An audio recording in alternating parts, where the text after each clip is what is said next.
Hmm. Esteban, c'est Victor. Mets-le sur les haut-parleurs, s'il te plaît. Oui, monsieur.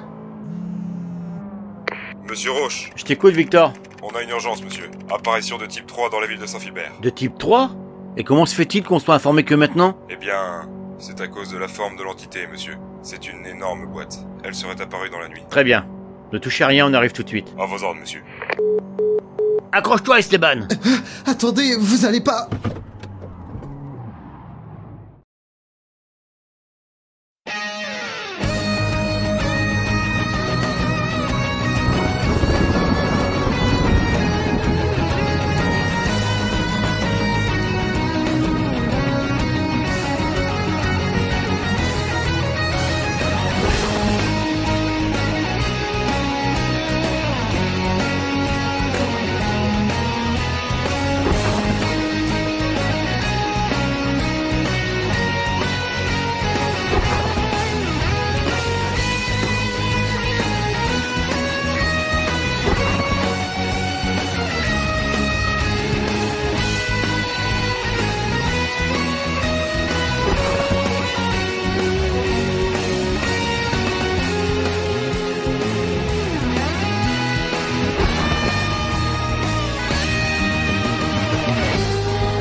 Qu'est-ce que cette chose peut bien être?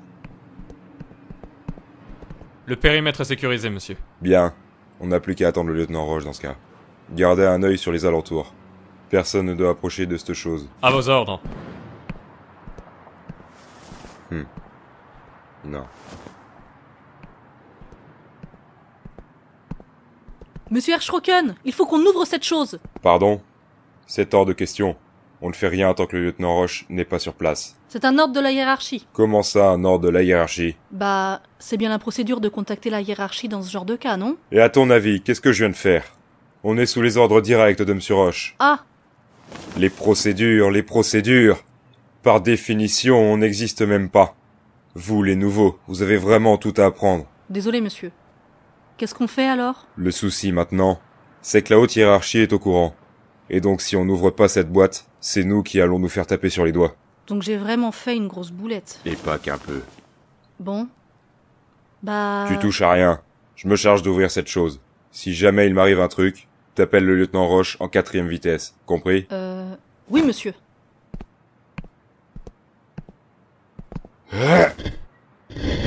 C'est plus lourd que ça en a l'air.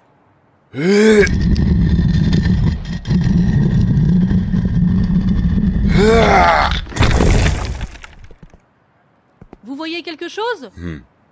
C'est vide. Alors là, soit c'est une énorme blague, soit on est vraiment dans la merde. Ah!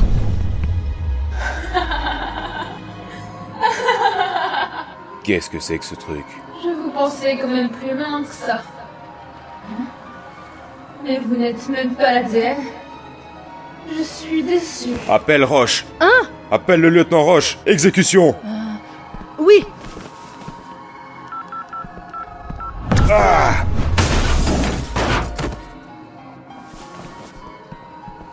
Monsieur! Agent E! Approche pas, mais... Tire-toi. C'est un ordre. À vos ordres! On va pas se sacrifier. Non. On va juste gagner du temps et prier pour que James arrive dans les temps. On ne peut pas tuer ce qui est déjà mort. Vous ne faites pas le poids. Pas la peine de perdre votre temps à essayer.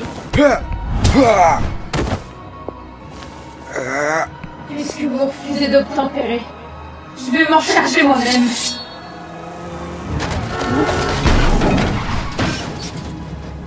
Victor, montez vite. On s'accroche. Alors comme ça, je vais avoir surprise. C'est pas très gentil, ça. Vous avez pris votre temps. Désolé, Victor. Trafic comme toujours. Et toi, tu veux bien m'expliquer ce que c'est cette saloperie? Aucune idée. Elle est sortie de la boîte. Hein? Vous voulez dire que vous l'avez ouverte? Pour le coup, je suis pas vraiment responsable. Comment ça, t'es pas responsable? Attention!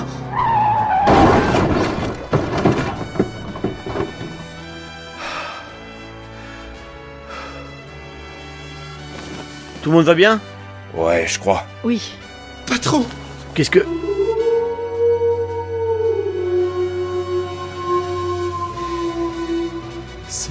C'est un loup squelettique géant. On va mourir. Ouais, on va mourir.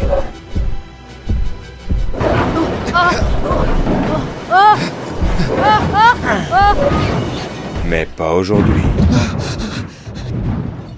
Qu'est-ce qui vient de se passer? Si vous êtes en un seul morceau, tirez-vous d'ici. On prend le relais. Vous l'avez entendu? On se bouge! J'ai le loup et la mort vivante en joue. Je suis prêt à descendre en cas de pépin.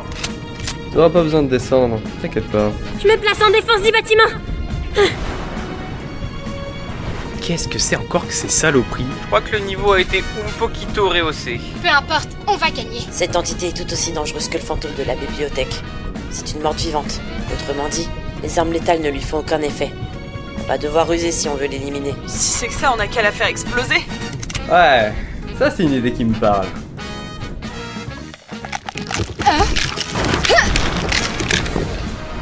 Il s'est reconstitué?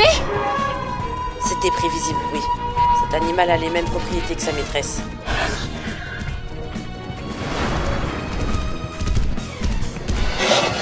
Le véritable combat va enfin pouvoir commencer.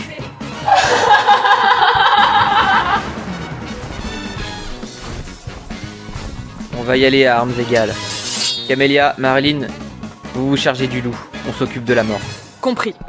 T'es sûr que tu veux la jouer comme ça?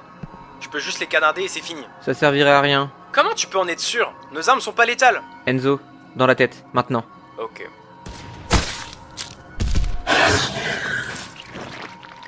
Je croyais qu'on se battait à armes égales. Ok, je retire ce que je viens de dire. T'as une stratégie pour la battre? Pour commencer, faut pas qu'on les laisse l'un à côté de l'autre. On s'en occupe. Amène-toi, le toutou.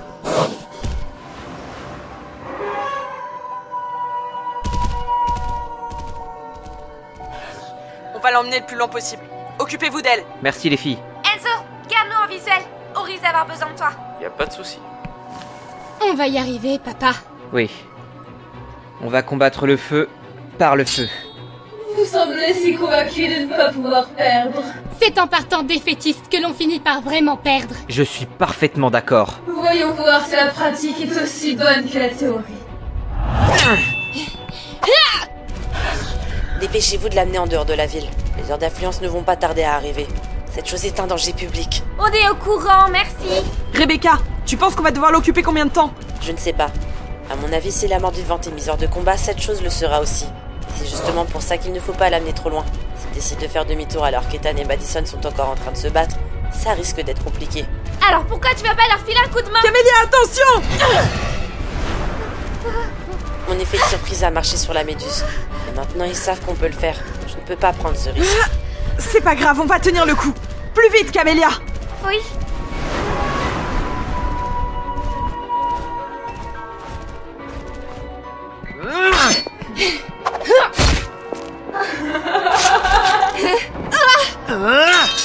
Quelle belle lance. Je crois que je vais la garder. Je pense qu'il est temps de changer les règles du jeu. Qu'est-ce que c'est que ça? Ethan, le loup a fait demi-tour. Il revient vers vous. Dépêchez-vous d'abattre la mort vivante. Combattre le feu. Par le feu. Voilà, l'âme ne veut pas. Je pensais pas que t'étais sérieux, papa. Mais c'est vrai que ça peut marcher. Quoi? Qu'est-ce que vous dites? Arrêtez. C'est impossible. La mort ne peut pas mourir. Tu diras bonjour à Hadès de notre part.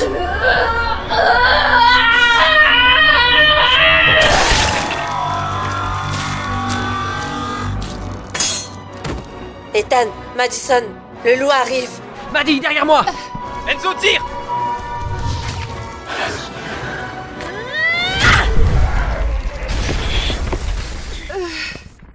Vous allez bien? Oui. Ethan! Maddie! Vous avez rien? Attendez, c'est pas terminé. Comment ça, c'est pas terminé? Sacha? Le loup est bien hors d'état de nuire? Je vérifie. Je détecte rien à l'endroit où le loup est tombé. Elle dit vrai, y a plus rien, même pas un petit os. Alors, qu'est-ce qui se passe, Rebecca? À la mort de l'entité, une autre est apparue derrière l'église. Mathis, Enzo, on joue. Je suis prêt. Je fais une rotation. On garde son calme et on reste en position défensive. Restez derrière moi. Je te couvre. Reste près de moi, Maddie. Faites attention. Elle semble beaucoup plus puissante que ce qu'on a pu voir jusqu'à maintenant.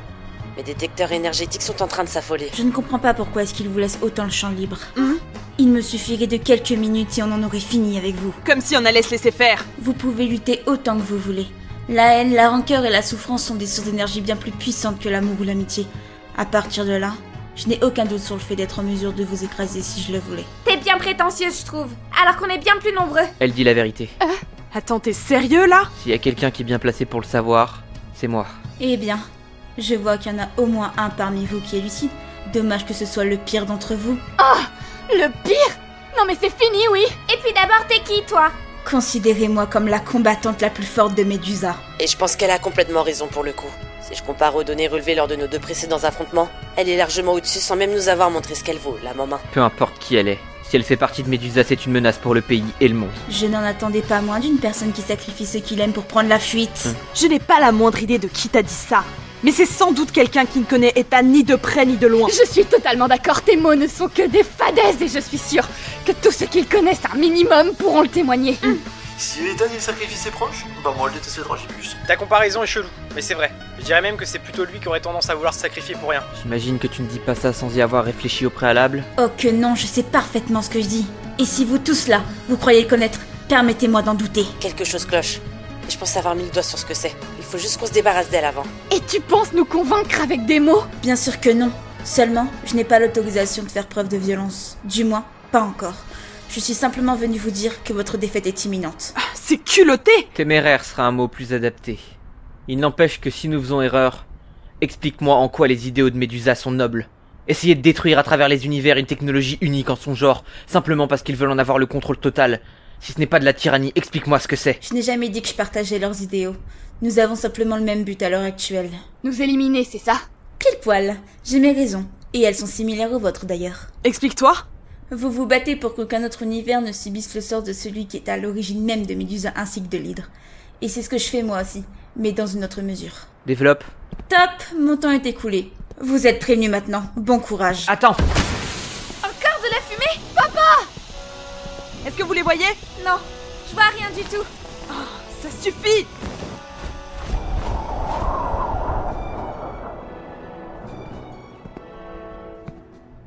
Papa? Elle est partie. Je te le confirme. Je ne la détecte plus dans le périmètre. Ça va? Oui. Tout le monde dans la cabine de la forteresse. Je crois qu'il faut sérieusement qu'on parle.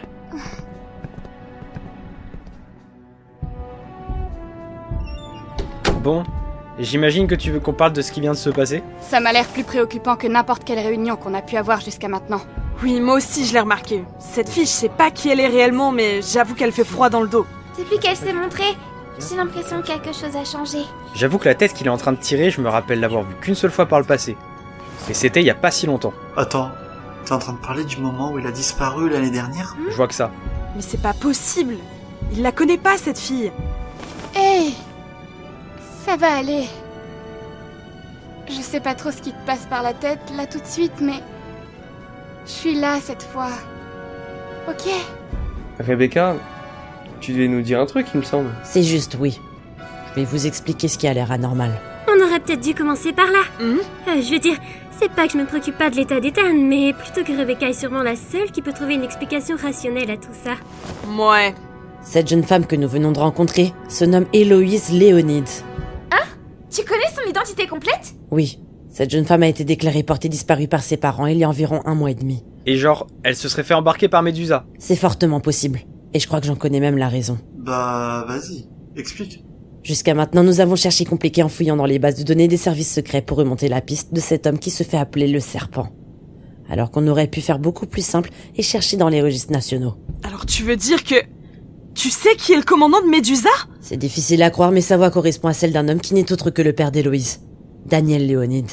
Ça n'a aucun sens. T'es en train de nous dire que l'homme qu'on cherche depuis des semaines était juste là sous notre nez? Mais balance son adresse, qu'on aille le choper, et puis c'est réglé. Doucement, Maddy. Eh bien, à vrai dire, ce n'est pas aussi simple. Sur le papier, il n'y a que ça qui colle. Tout le reste est incohérent. Tu as bien dit que ses parents l'avaient déclaré porté disparu? Oui. Et c'est justement une des choses qui pose problème. Je le surveille depuis que je suis au courant de cette information, et il semble vivre une vie normale et dans le deuil de la disparition de sa fille. Alors il nous reste qu'une seule possibilité, c'est ça? C'est un autre monsieur Léonide qui est à la tête de Médusa? C'est la seule théorie cohérente avec les informations dont nous disposons, en supposant qu'elle soit véridique. Elle a dit que je sacrifiais mes proches. Oublie ce qu'elle t'a dit, ok? On sait tous ici ce que tu vaux vraiment, te laisse pas déstabiliser. Je t'avoue que j'ai du mal à comprendre comment une fille sortie de nulle part peut te perturber à ce point. L'explication est peut-être la même que pour monsieur Léonide. Qu'est-ce que tu veux dire? Peut-être que dans un autre univers, Ethan et Héloïse sont liés d'une façon qui n'est pas explicable avec des mots. Tu veux dire qu'il serait... genre... Quand bien même, les murs entre les univers sont si fins que ça. Tu vas pas me faire croire que parce qu'il la connaît bien dans un autre univers, il est censé la reconnaître dans le nôtre. C'est un point sur lequel je suis d'accord avec toi. Seulement, je n'ai aucune autre explication logique. Désolé. Bon, j'avoue que c'est un point qui est pas négligeable. Mais qu'est-ce qu'on peut bien faire pour le moment? Si on se fie à ce qu'elle a dit, elle aurait même pas dû venir nous parler, là, Héloïse, là. Je pense que je vais avoir besoin de plus d'informations que ça. Je pense qu'on a tous besoin de plus d'informations, Rebecca. Le problème, c'est que comme je l'ai dit la dernière fois, ça ne repose que sur un facteur chance qui ne dépend pas de nous. Tu veux parler de l'autre Rebecca? C'est pas pour être défaitiste, mais tu penses vraiment que comme par hasard, elle entrerait en contact avec nous au bon moment? Je sais pas. C'est vrai que depuis l'année dernière, on n'a eu qu'une seule fois de ses nouvelles. Et c'était il y a pas si longtemps. La probabilité pour qu'elle nous contacte, elle est faible en effet. Bon, on va pas rester là à se tourner les pouces alors que notre ennemi a l'air de posséder quelque chose en mesure de nous anéantir. Du moins, si on prend à la lettre ce que nous a dit cette jeune femme. Moi je suis d'accord, faut qu'on s'entraîne encore plus. Juste s'entraîner comme on le fait habituellement ne sera pas suffisant. Surtout sans Ethan, je suis pas censé vous rappeler ce qui s'est passé la dernière fois qu'on a essayé de se battre sans lui. Ouais, m'en parle pas. Ça a été une bonne grosse défaite, c'était moi qui étais aux commandes ce jour-là et je tiens pas à réitérer l'expérience. Mais cette fois ce sera différent. En plus, maintenant je suis là, et je me donnerai à fond pour qu'on gagne tous nos affrontements. C'est gentil, Sacha. Mais Mathis, de toute façon, c'est moi qui prends les rênes aujourd'hui.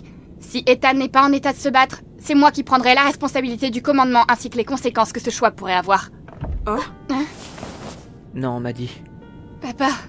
Je te laisserai pas endurer ce que j'ai vécu. Je vais me battre à vos côtés. Et on gagnera. Mec, t'es sûr que t'es en état? Non, parce que bon, la dernière fois que t'as voulu te battre alors que t'étais dans le mal, ça s'est pas très bien passé, quoi. C'est vrai que... il a été pas mal violent. Je reconnais que ça nous a sauvé la mise, hein, mais... je veux plus jamais le voir dans un état pareil. Avis partagé. Dans le fond, vous le saviez aussi. Hein? De quoi tu parles? Vous le saviez qu'Héloïse avait raison quand elle a dit que la haine et la rancœur sont des sources d'énergie bien plus puissantes que l'amour ou l'amitié. Wow! C'est quoi ça? C'est clair! Depuis quand vous êtes défaitiste? On dirait que vous savez un truc qu'on sait pas. Hein? Pour le coup, c'est possible, ouais. Même toi, Alex? Je suis pas sûre de bien comprendre ce qui se passe là. Mathis, toi, Enzo et Sacha, vous êtes les seuls à ne pas avoir participé directement à la bataille contre la flotte aérienne de l'Hydre. Donc, il y a un truc que vous n'avez pas vu de vos yeux. Putain, pourquoi je sens que vous nous avez encore caché des trucs? Bah oui et non. Factuellement, vous savez ce qui s'est passé ce jour-là, mais disons que vous avez pas eu les détails. Est-ce que c'est possible d'avoir les infos maintenant? Ou genre ça va rester secret de défense jusqu'à ce qu'on se termine cette foutue guerre? Ethan, tu leur expliques ou je m'en charge? Je vais le faire à sa place, Rebecca. Comme tu veux. Bah vas-y, on t'écoute. Bah, en fait, je vous apprends rien si je vous dis qu'il a déclenché ses pleins pouvoirs dès qu'il a vu... Vous savez qui? Bah ça oui, j'étais à 15 mètres de lui, je peux te dire que je m'en souviens parfaitement. Après, il s'est attaqué aux forteresses de l'Hydre et au spectre noir qui était avec.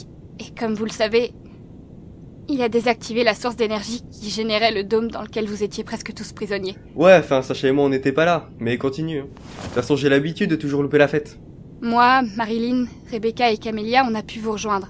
Et pendant que toi, Mathis, tu aidais à l'exfiltration des civils, Alexandre est venu nous aider à combattre. Ouais, bon. Tu veux pas aller direct à l'info? Les suspens à rallonge, tu tiens aussi ça de ton père, j'ai l'impression. Oui, bah ça va. C'est pas comme si c'était facile à dire pour moi. Je vais finir, Maddy. Merci. En fait, quand on a éliminé les derniers ennemis encore en état de se battre, on a trouvé Ethan complètement hors de contrôle. Même Rebecca pouvait pas verrouiller son accès à ses pouvoirs. On a dû se battre contre lui pour le faire revenir à la raison. Il était tellement déchaîné. Même Maddy, il a pas hésité à l'attaquer. C'est l'une des très rares fois où quelqu'un est passé au-dessus des prérogatives que j'ai sur le système. Et du coup, je peux savoir pourquoi vous avez jugé qu'il fallait pas nous en parler? Surtout toi, Alexandre. Bah, en fait, c'est-à-dire que c'est... C'est moi! C'est moi! J'ai demandé à tout le monde de passer cet incident sous silence, parce que dans le fond, je savais très bien pourquoi ces émotions avaient pris le dessus. Et je savais aussi que, sur l'instant, j'étais la seule à le comprendre. Je voulais juste pas me retrouver séparée de lui. Je suis désolée. Je suis en train de me dire que finalement, je regrette pas de pas avoir été là. Enzo! Quoi? C'est pas ta faute. J'ai pas su ce qu'il fallait faire. C'est pas à toi d'en assumer les conséquences. Je te laisserai pas endurer ça, tout seul. Moi non plus. Et moi non plus. T'as pas à porter un fardeau pareil sur tes seules épaules. Je comptais pas vous blâmer de toute façon. J'ai pas envie de gueuler pour rien, et de toute façon, je commence à avoir l'habitude de votre mode de fonctionnement familial. Ouais, enfin, malgré tout, ça aurait été sympa qu'on soit prévenu, dans le cas où il passerait à nouveau la limite du hors-contrôle. J'ai jugé que ce n'était pas nécessaire. Depuis l'incident, nous avons mis en place des procédures pour justement pouvoir réussir à minimiser les dégâts tout en lui évitant le plus possible de se blesser lui-même. Ouais, le contraire m'aurait étonné. Mais Rebecca, je pensais à une chose. Est-ce que du coup, ce serait pas ça notre moyen de contrecarrer Médusa, en utilisant quelque chose qu'ils ne connaissent pas? C'est hors de question. Si on vous a expliqué tout ça, c'est justement pour que vous compreniez pourquoi on veut plus le voir dans un état pareil. Pas pour qu'on se serve de lui comme d'une arme. Je le sais bien. Si je dis ça, c'est parce qu'on n'aura peut-être pas le choix. On a toujours le choix, comme dit l'adage. Je suis pas sûr que le mec qui a écrit cette phrase avait la responsabilité de tout un univers sur le dos. Oui, ce n'est pas faux. Mais pour le coup, c'est réel. Ethan, le choix t'appartient désormais.